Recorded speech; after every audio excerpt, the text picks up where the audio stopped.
let's get started.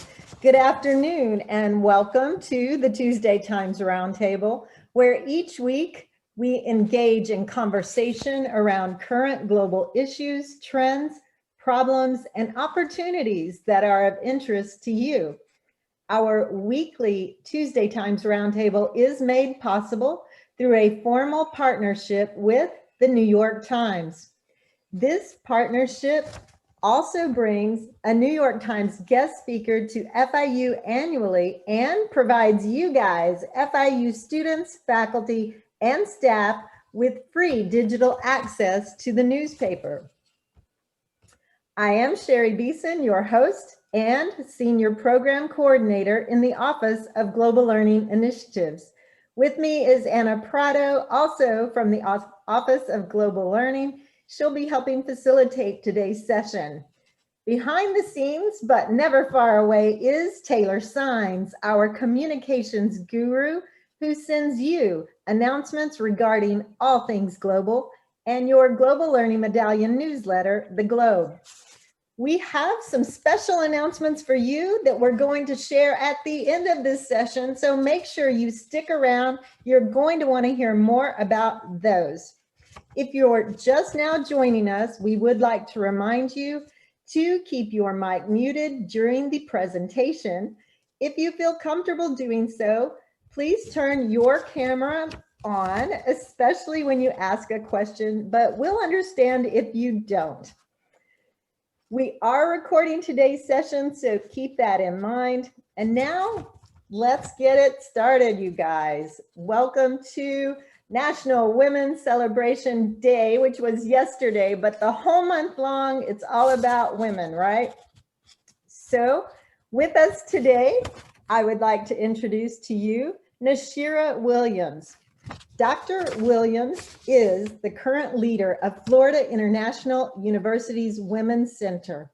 Her role serves to continuously build capacity to engage everyone in women's empowerment to grow intellectually, professionally, and personally, and strive towards gender equity by educating and advocating for systemic changes that improve everyone's lives at FIU.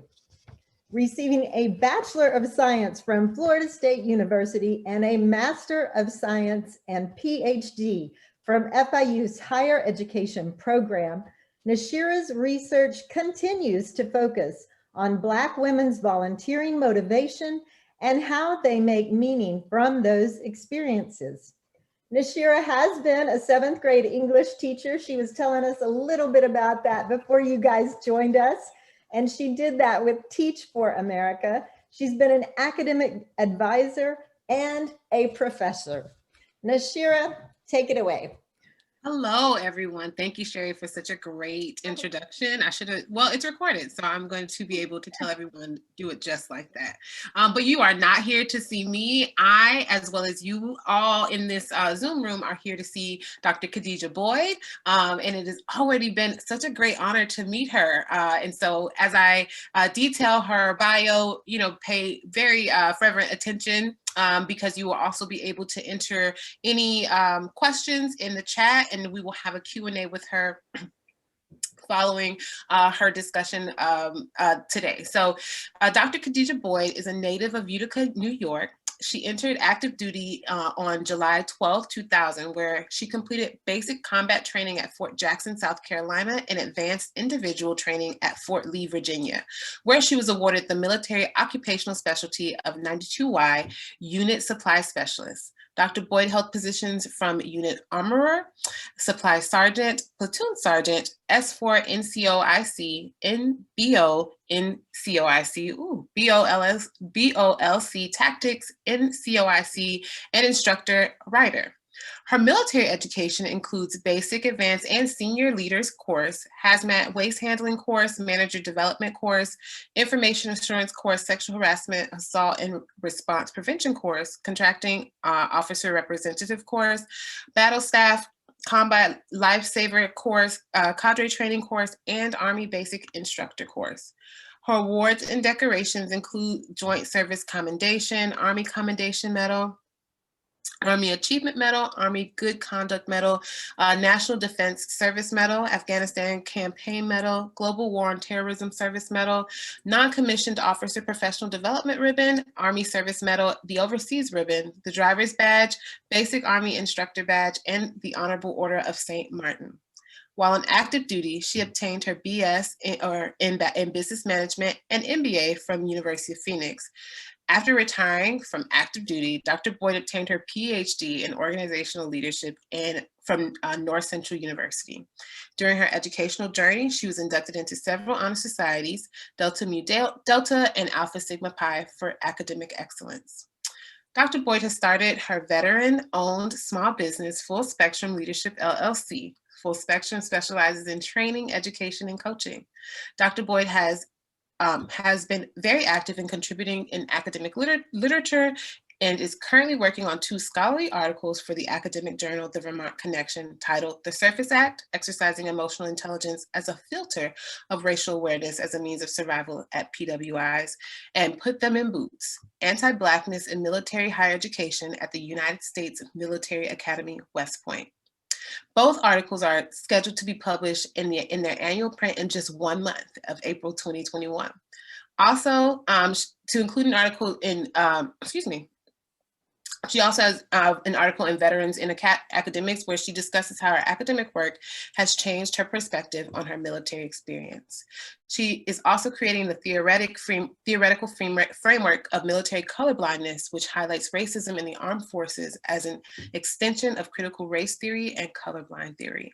So without further ado, I present to you all Dr. Khadijah Boyd.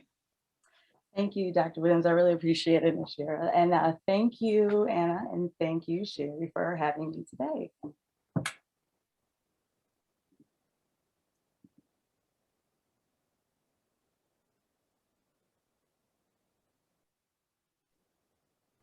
Are you wanting to share your screen? We can hear you for sure. Are you wanting to share your screen?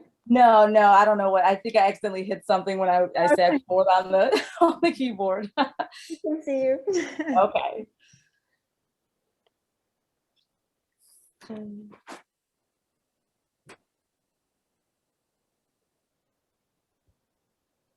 There's a delay in mine. Oh, I think everything is okay, Dr. Boyd. Oh, okay, now everything's caught up now. Okay. No, thank you for having me. I'm grateful for that introduction. Very, very happy to be here to share my experiences as a Black woman who served in the armed forces and everything that got me to this point in my life and my own business and as far as academia is concerned. I want to start by saying that entering into an organization such as the Army that was founded in white maleness and white supremacy, it made it very difficult for a Black woman to find space, especially when I joined, considering the year that it was not too long ago. It was difficult under the conception of the hegemonic masculinity framework that it was founded in. And hegemonic masculinity essentially focuses on toughness, aggressiveness, it emphasizes physical strength and opposes anything that's feminine. So to enter into this construct and not understand that, which I did not as a 17-year-old girl, made my experiences very difficult to move forward. But I slowly adapted, and I hate to say this, I kind of internalized misogyny to survive. Because anything outside of that was deemed weak. You're not a good leader. You should try harder to stop being so soft. And to understand the armed forces, you must understand that emotional control is a big part of organizational success. You cannot use your emotions to guide your leadership, because everything that you are supposed to do and supposed to be is written in regulations and publications. So you can add to, but you cannot take away. So that was also difficult because anything outside of what was deemed appropriate in this white maleness is essentially will label you or label me as an angry Black woman. any type of emotions. So as long as I was yes, yes, yes, and didn't question anything, I was great. But if I said anything outside of the normal, what was expected of me as a service member, I'm bossy, I'm difficult, and I'm being too much. But if I was gearing that energy toward other Black females or other Black soldiers, then it was acceptable. But if I veered this toward white males or white females, then it's, you're doing the most. You're stepping outside of your lane, you're stepping outside of your boundaries. So there was definitely some racism and microaggressive behaviors and tactics ingrained in that. With that internalized misogyny that I was speaking about earlier, that I felt myself doing after the fact, I realized that I was also gatekeeping white supremacy in this concept, because if you understand, and what we were speaking about earlier, Sherry, is that I wasn't even allowed to look like myself. Everything that I was told to do was rooted in some type of racism. For instance, if you look at the news now, you'll see that the Army is changing their policies on how we can wear our hair, makeup, nails, and etc. But when I was in, everything was geared toward Black women, no braids, no locks, none of this. Everything that was essentially Black culture was shunned. Again, so to say that I can't even look like myself and accept my culture, but you want me to come in here every day and smile, it was difficult. But I did what I had to do. Other than that, the microaggressions, as far as being ignored as a subject matter expert, Dr. Williams had stated earlier, I held all these positions, I have all these awards, I'm the subject matter expert in these organizations that I sit in, but I give my advice and then be completely ignored, and they'll go in the complete other direction of what I said. When I was in an engineer battalion, I was one of the only, I believe there was only 6 Black females out of 1,200 soldiers that were there. So we kind of stood out. No, we stood out. And because I was in a senior position, it was like everyone knew who I was. Everybody knew who Sergeant Boyd was. But with that came different forms of harassment.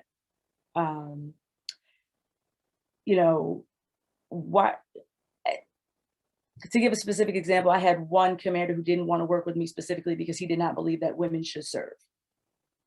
After all of this time that women have served and all these contributions that we have made to the armed forces, you're looking me in my face in 2011 and telling me that you don't believe that women should serve. It's when women switched into the combat MOSs, so we have a lot more females coming into these combat units, the increase in sexual harassment, sexual assaults had increased. And at the time, I was the sexual assault coordinator, as Dr. Williams had pointed out in my bio, and listening to the things that are being said to some of these female soldiers, specifically Black female soldiers as they're coming in, it was disheartening, But you wonder why somebody would put up with it and why they're dealing with these type of circumstances, considering it is an all volunteer force. You have to understand that marginalized groups have a tendency to join the armed forces because of the incentives at the back end that you get from them. Hence why I'm here and the things that I've done, because that's one of the reasons, if not the only reason, why I joined the armed forces. I would not consider myself a patriot in any form. I was 16 when I started talking to the recruiter. I was 17 in basic training, and I was a girl by every account, a 17-year-old child, now surrounded in a male-dominated organization, a white male-dominated organization, being forced into womanhood sooner than I probably should have. Not saying that anyone shouldn't join the Army, because it is a way to become successful in many ways. No career is linear, and that was the way that I chose to take. So outside of the hegemonic masculinity that formed the masculine culture and the militarized masculinity complex, I was able to be successful in that environment. I am one of the many who were successful in this environment. So I did overcome the racial biases, the gender biases that came along with it, the overt, the microaggressive forms of discrimination, the racist policies, because it wasn't forever. And from that, I got out of it over $200,000 to pay for my education. Did not have to come out of pocket, except for my last dissertation phase, the last class that I had to take before defending. I was able to travel the world and live in several different countries and experience the world outside of the United States and see that things are different than what is going on here, but essentially the same, but they're just nicer water, bluer oceans. And I was able to start my own business and be able to sit here and come and speak to you women today and everyone that is here today. You know, it was hard, but it was worth it to me. And I am grateful for that.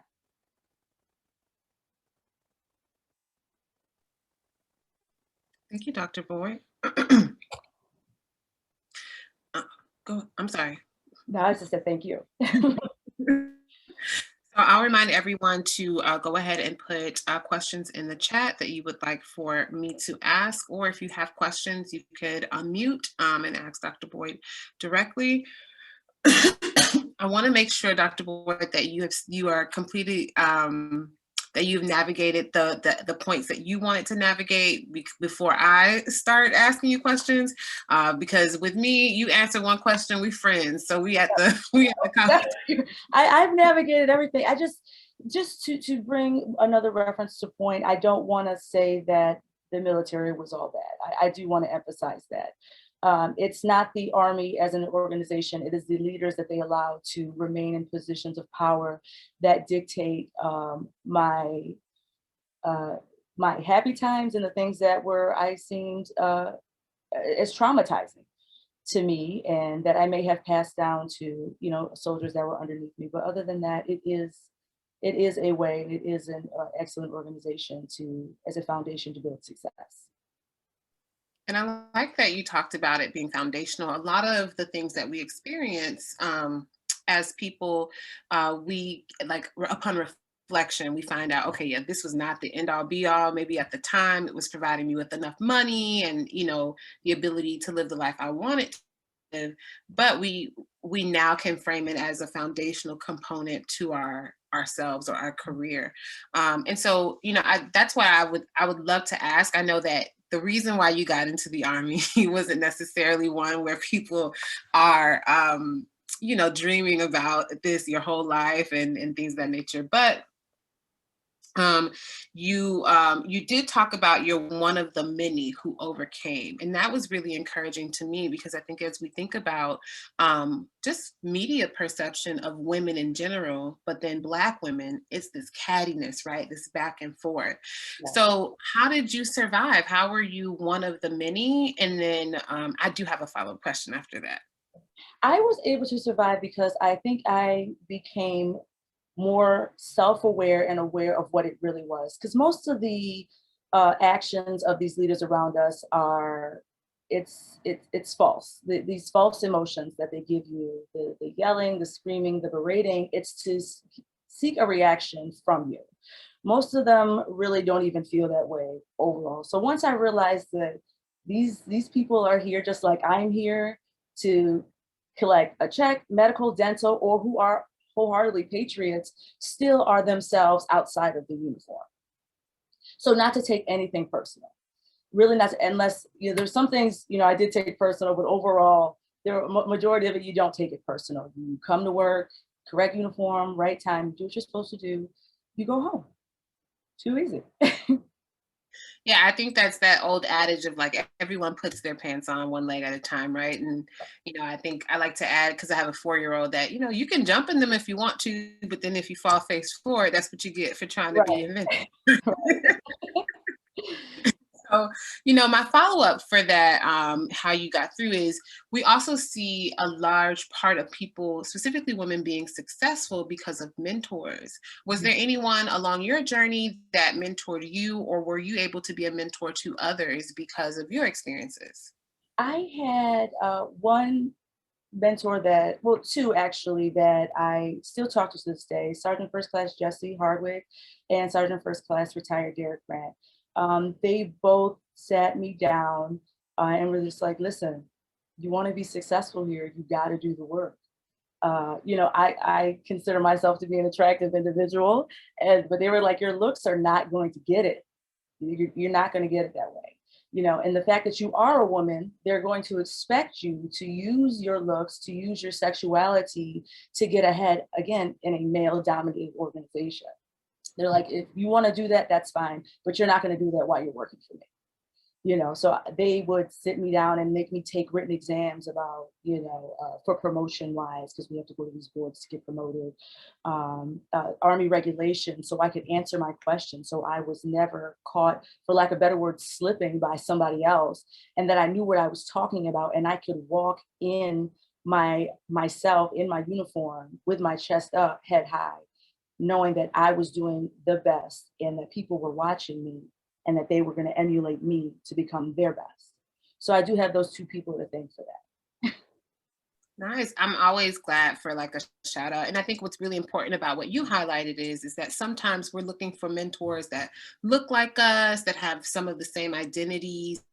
But we can often find so much value in mentors who just have the experience and know how to get people through an opportunity or a challenge. And then later they become, organically, hopefully it becomes bigger than that, but it doesn't always have to be. Sometimes our mentorships are for a moment, and that's okay. I did seek female mentorship because you don't see that too many senior enlisted women in the armed forces, because generally they're forced to choose between motherhood, family, and their career. And if you know anything about the armed forces, it's very difficult to do all three. And the burden is always placed on the shoulders of the woman if, a childbirth is involved, especially if you're talking about two service members who are married. It's generally the woman who gives up her career.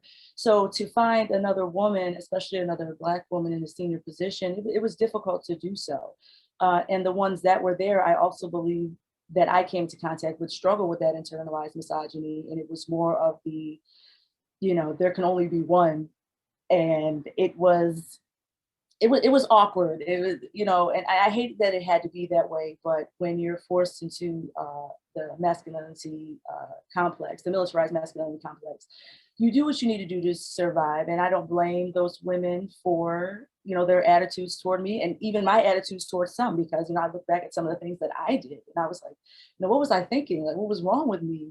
And it kind of sucks that I didn't, or wasn't afforded that opportunity to come into contact with a Black woman in a senior position that I could look to for mentorship, who looked like me and understood the culture as I understand it, and my socialization in this world to push me further in my career. Thank you. And Dr. Boyd, you bring up a really great point, and I think something that has been... Excuse me. Yes, Jessica? My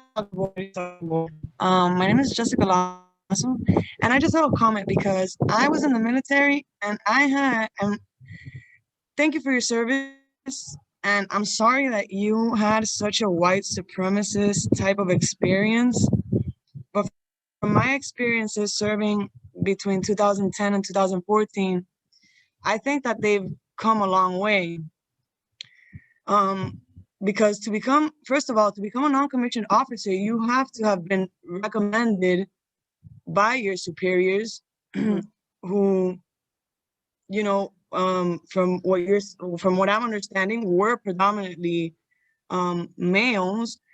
And I'm sure that not everyone enjoys the structures of having to follow AR regulations and such, but knowing those regulations and following them like a soldier and wanting to live up to those values is what made you stand out and what made you get recommended to go to those training environments.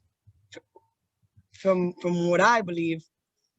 And the Army, I mean, if you don't enjoy it, a lot of people, I have a lot of friends who didn't enjoy that type of structure and they took the positives and left. But it's been one of the first organizations in the nation that provides for maternity leave. And nowadays, or when I left, they were having many trainings to combat, like to have as preventative measures to combat sexual harassment and racism among the ranks. And I also traveled to many places. And I think that as we can find in many different types of companies or organizations, not just in the military, we're going to find ignorant people and people who aren't as aware as more culturally diverse. But I think that at least in the 21st century, Army is one of the most diverse armies that exist. So just hearing you say some of these things kind of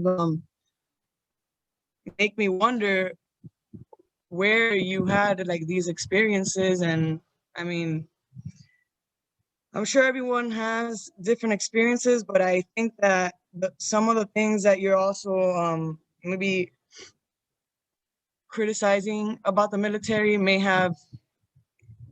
learning those things may have been what had set you apart to become such a great non-commissioned officer.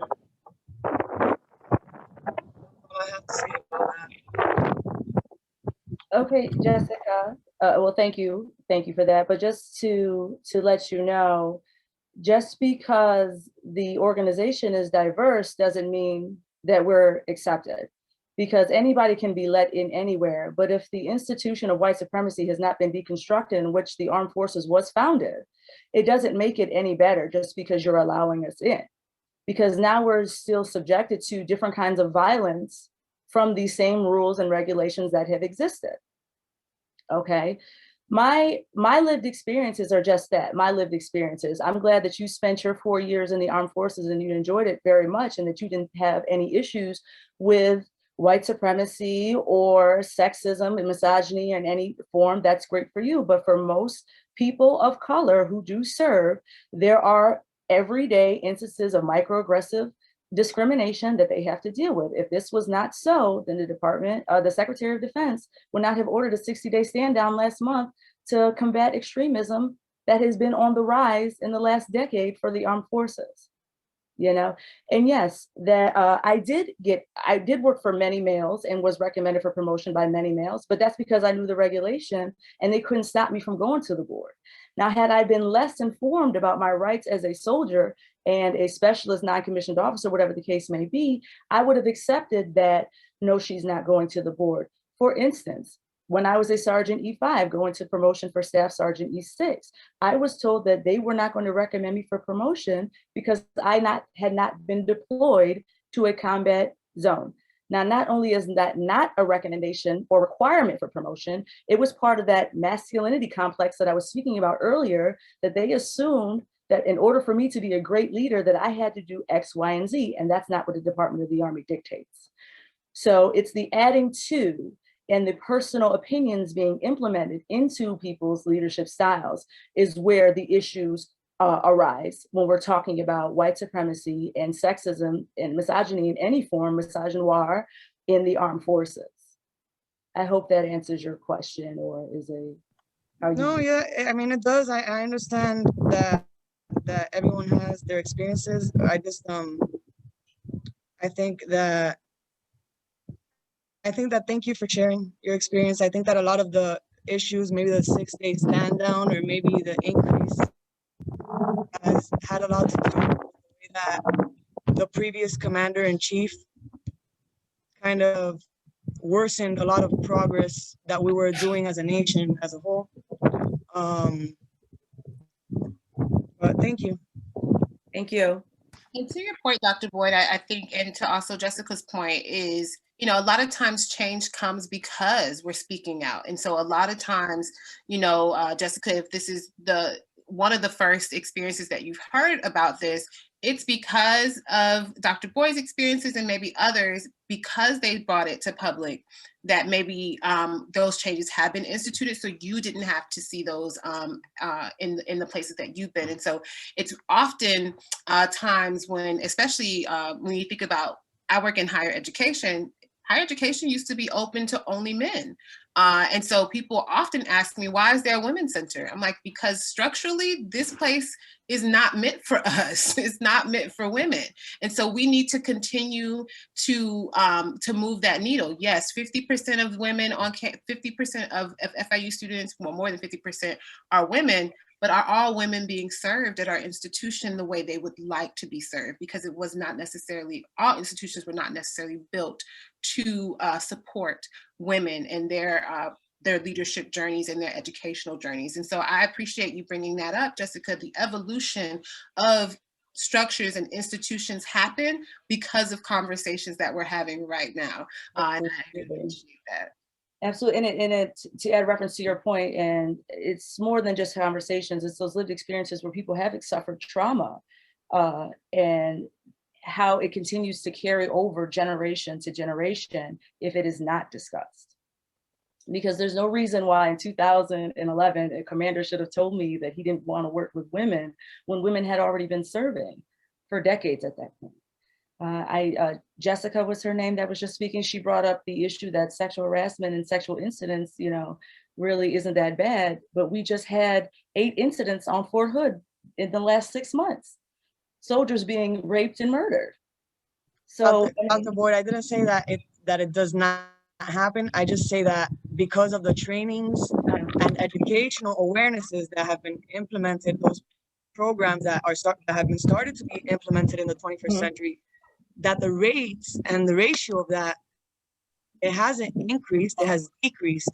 And there may be a potential that, like I said, because of the previous commander-in-chief who did not know about cultural awareness when he spoke on the media, maybe they kind of laxed and we started regressing in progress again. But I think that educational awareness and training was also working, as well as voicing how you, Dr. Boyd, and Ms. Williams have said, people that have come up and spoken, and as groups, we've slowly evolved over time. But we were the last ones to get our rights in the country. So, I mean, it's a slow evolutionary progress. I just think that we have come a very long way. Thank you. Okay, thank you. Dr. Boyd, we do have a question from Travis. Travis, would you be able to? Yes, I have a question, and then I'd like to, respectfully push back on Jessica's statement, because thank you for coming, Dr. Boyd, my battle buddy from the Army for many years ago. But being a Black man, a same gender loving Black man that's outspoken, and yes, it's a masculine dominated field, but as a Black man in the engineer unit, being outspoken, I was persecuted because of the white supremacist institution that the military is. And for Jessica, with all due respect, when you say we've come a long way, I respectfully disagree with that, because you got to understand who controls the narrative of diversity.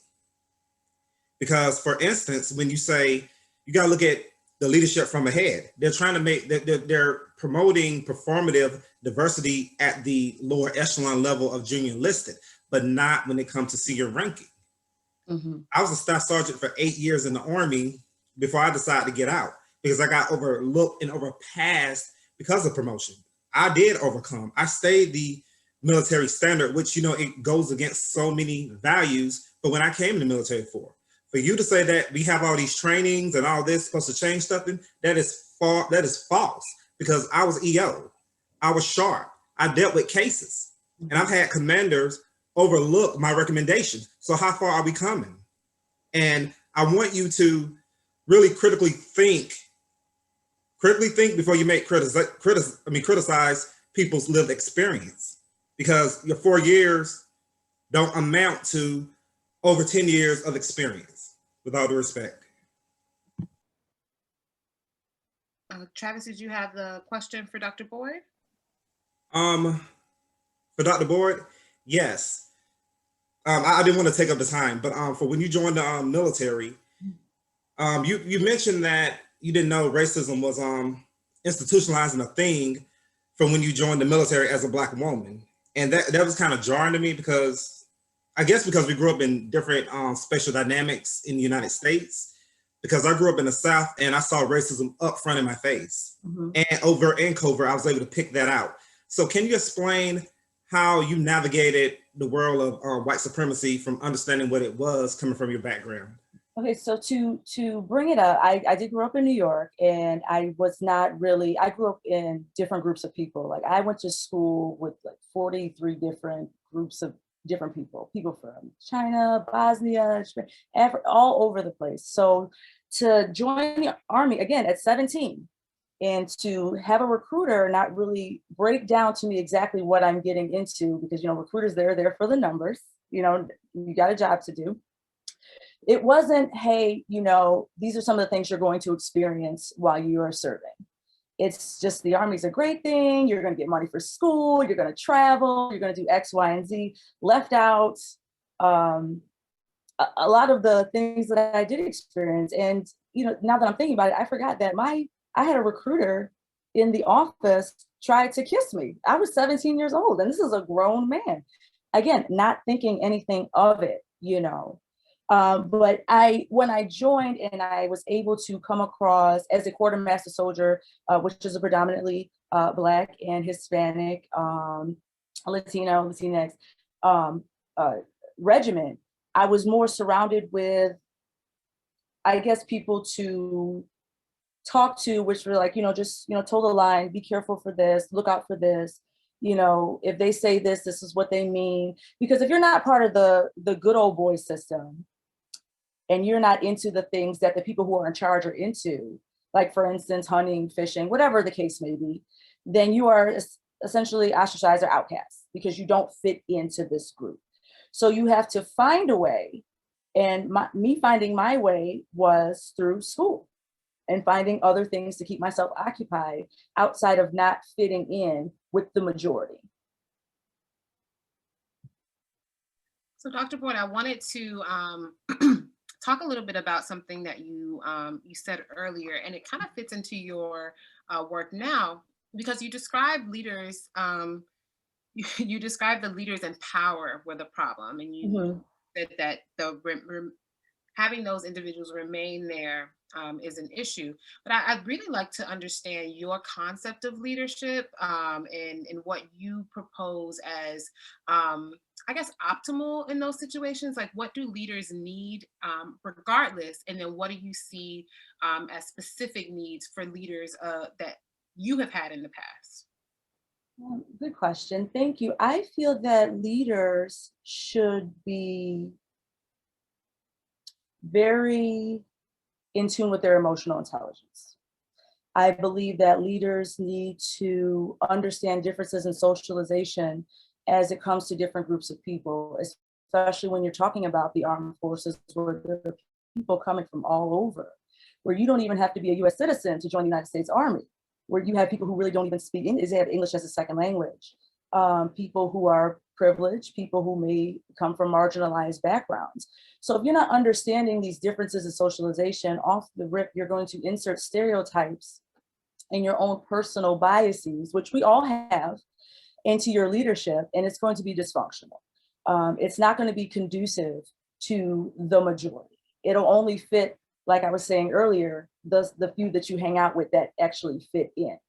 I feel that leaders, if they don't understand their own, or they are not self-aware of themselves and who they are, they're already starting off on the wrong foot, because at that point you're just replicating behaviors from somebody that was before you, which may have well been toxic behavior. If you are not self-regulating in your emotions and you can't control yourself and you have random outbursts of anger, if you are not going to see the mental health specialists, because we all know that serving in the military comes some mental health issues to some.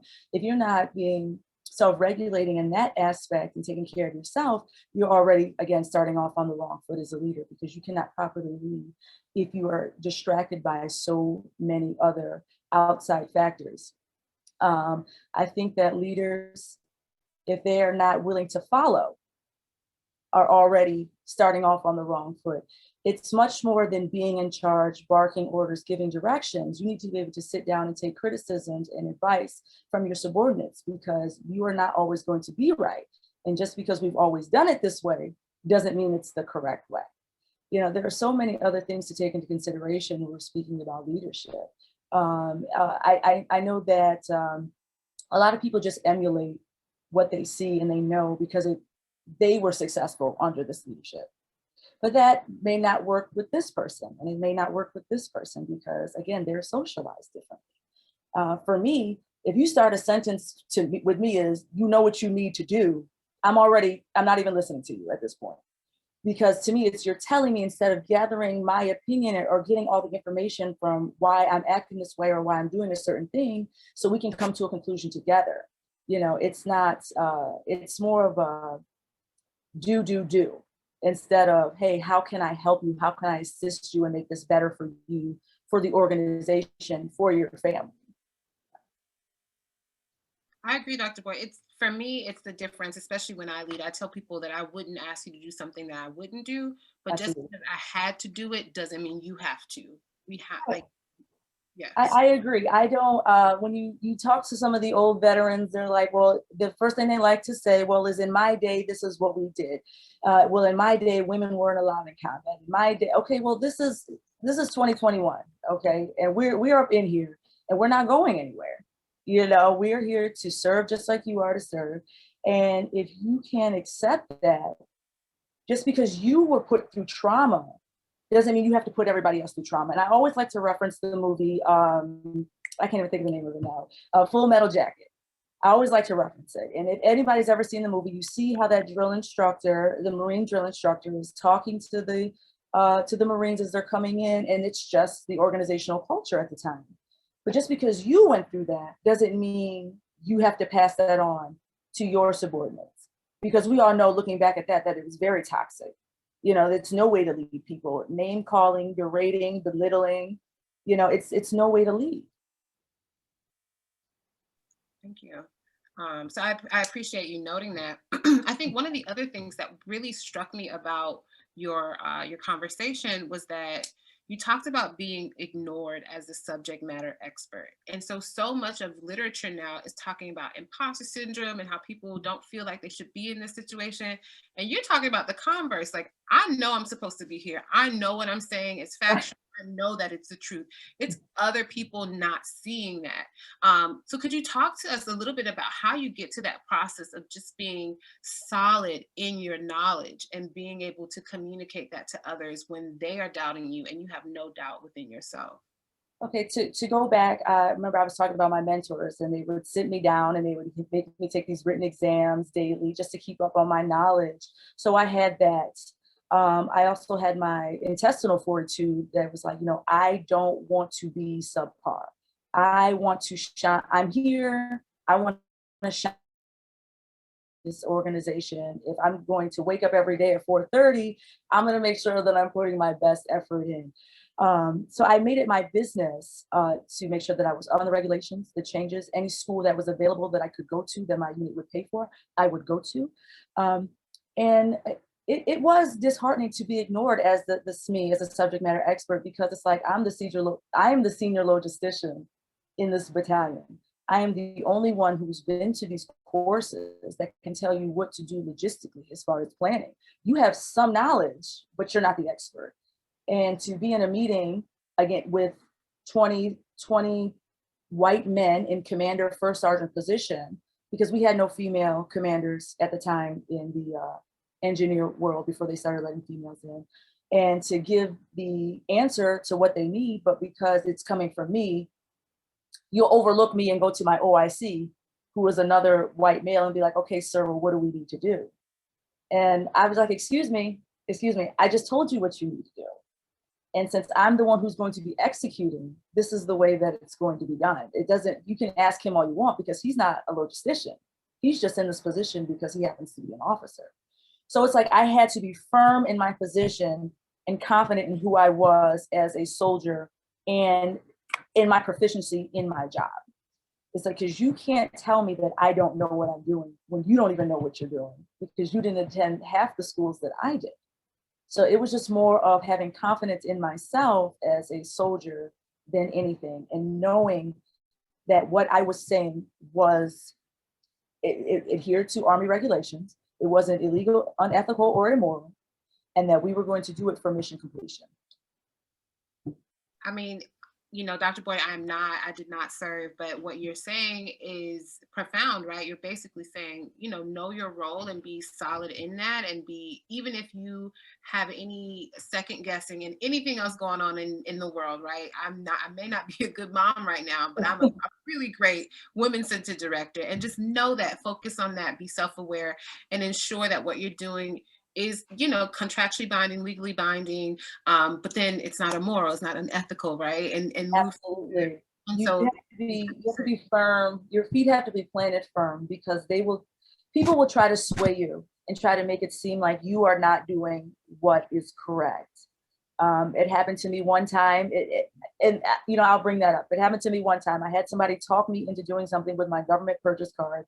I purchased something that I wasn't supposed to purchase.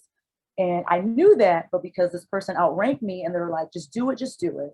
I did it. And then I wind up having to owe the government X amount of dollars, because it was, at the time you could just, pay it back. But now it's a totally different process. If another senior officer had not come in and made that officer pay, then I would have been short those dollars. And he would have let me go on to do that, knowing that he was wrong, and led me down a path of something that was illegal as far as purchasing with the government credit card. I mean, thank you for sharing that, Dr. Boyd. I think the personal responsibility behind that is exceptional, and it ties into what you talked about with self-awareness. Like, ultimately, that person shouldn't have asked, right? But right. You took the responsibility that you did do those things. We have a question. We have a couple of questions in the chat. Yeah. The first one is, having to mature so young and go through so many traumatic experiences, what motivates you to continue having to explain the promotions and respect you deserve? And how have your motivations and approaches changed since you first joined at 17? My motivations and approaches have changed since I was 17, again, because I had no clue. And I'll be the first. I had no clue what I was doing when I raised my hand to say the oath. To me, it was, okay, I'm joining the Army. But in real life, we are a war fighting machine. Did not click in my mind at 17 that, you're getting money for college and you're going to go live in Italy for 4 years. But then the towers came down. And the realization of why I'm there really clicked. And I had to come to grips with myself is, am I really truly built for this? And it's not like I could have gotten out, it's not like a regular job. It's like I quit, I'm not coming back, because if I don't come to work, the only other option is Leavenworth, and I didn't want to go to jail. So it's just like I had to find myself as an individual and change my mindset from 17, at this point 18 when the towers came down, to, okay, I am a leader and I'm a soldier in the United States Army, and I have people that I need to take care of. So it was a drastic change for me that essentially was instantaneous, because if anybody remembers the morning that it happened, when 9/11 happened, it didn't seem real until hours after the fact, for me anyway. But that was that. At this point, I don't feel like I have to explain my promotions. I don't feel like I have to explain my respect.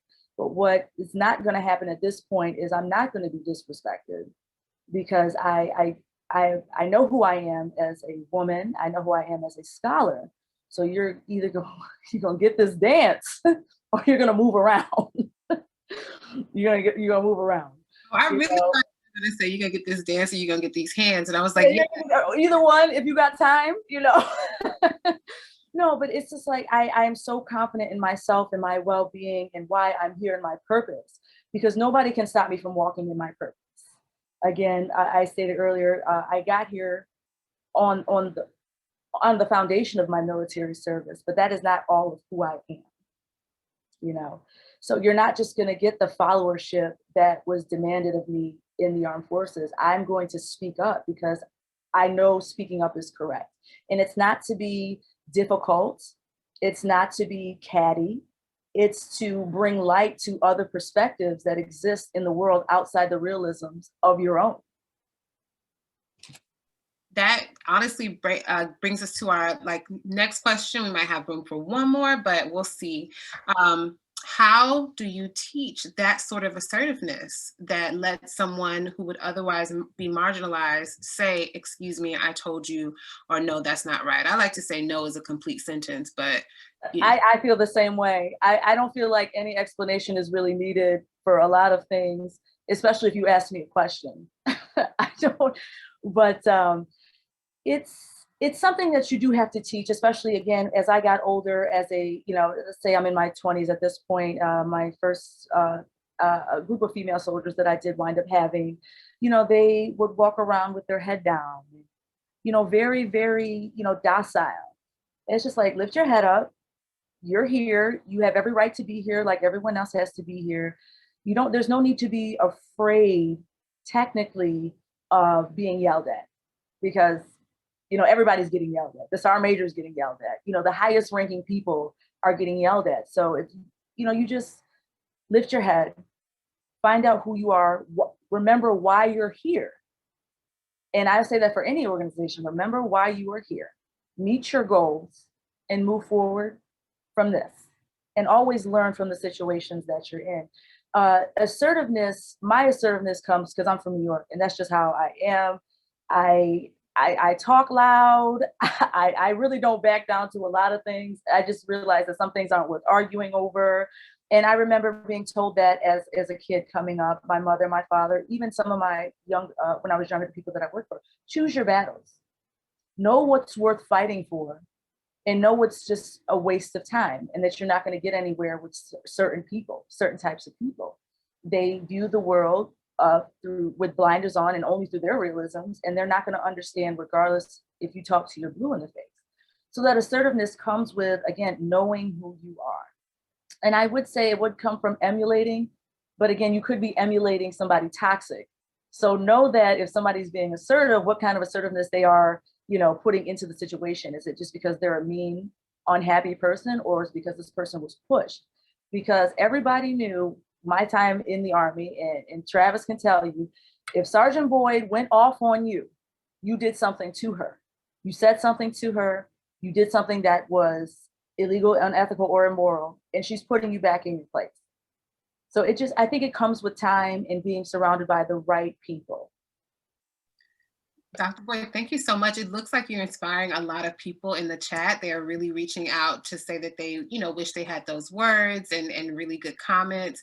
And I also say the same, right? You're talking about an authenticity, right? Your reputation supersedes any one action that you do. And so if people want to follow up with anybody, they'll be like, well, what'd you do first? Because at any point, right. Right. And we all hope to be that authentic. So at this point, Dr. Boyd, I'd love to say thank you on behalf of the Women's Center, on behalf of Global Learning, the African American Diaspora Studies group, and Same Gender Loving Club on campus. I really did appreciate this conversation. And we had one last question, which was, what was your final rank? Staff Sergeant E6 was my final rank. I talk about this all the time with the people that I've known. I don't know why I didn't make it further. I met the credentials to be promoted, and I just was not promoted for whatever reason. And somebody has said earlier that it was probably political, and we now recognize that it is. That's why Department of the Army no longer puts the DA photo for promotion purposes.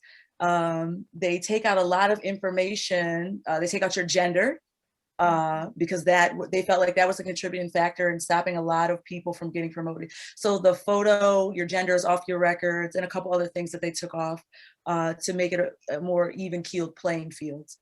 But yes, but thank you very much for having me. I really, really, really enjoyed this conversation. Thank you everyone for your questions. And I'm just so appreciative. this opportunity. I appreciate it. Thank you.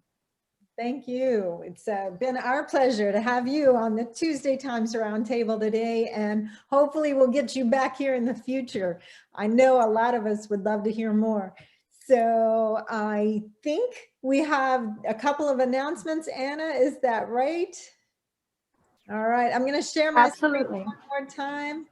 Dr. Williams, thank you as well. You've been a great moderator today. And Anna, here you go. Thank you. So as Sherry mentioned at the beginning of our session, I work in the Global Learning Office. My name is Anna Prado and I'm a graduate assistant. I am happy to talk to you guys today about our global learning initiatives for the month. In addition to March being Women's History Month, our office has planned an Acting Global Learning. All month long, Global Learning has a number of events, including today's TTR. Thank you all for participating, and opportunities available to our students, including fellowship funding of up to $1,500, scholarships, a chance to win a virtual Washington, D.C. fly-in, and the opportunity to become a Millennium Fellow. If you are interested in applying to one of our opportunities, please join us for an info session this Thursday, March 11th at 11 a.m. or March 25th at 1 p.m. I am about to put the links for this in the chat so you guys have them. But you can always just reach out to our new webpage, which we just revamped, so it's like pretty fantastic. That has all of these updated informations in there. You can also learn more about this month's funding opportunities and events specifically at a special URL we have here. This is for the Enact Global Learning, which actually includes more information about our fellowships. The 2 scholarships and fellowships I just mentioned today, they close on March 31st, and we extended the deadline for the transformation contest until March 19th. So if you guys are interested in those, please start working with those or reach out to us as soon as you can.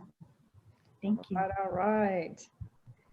And as always, we look forward to having you here with us again next week when Yenny Simone will be our moderator of the Global Shapers Community Building a Better Miami conversation. Thank you all for being with us today. This has been wonderful. It's greatly appreciated.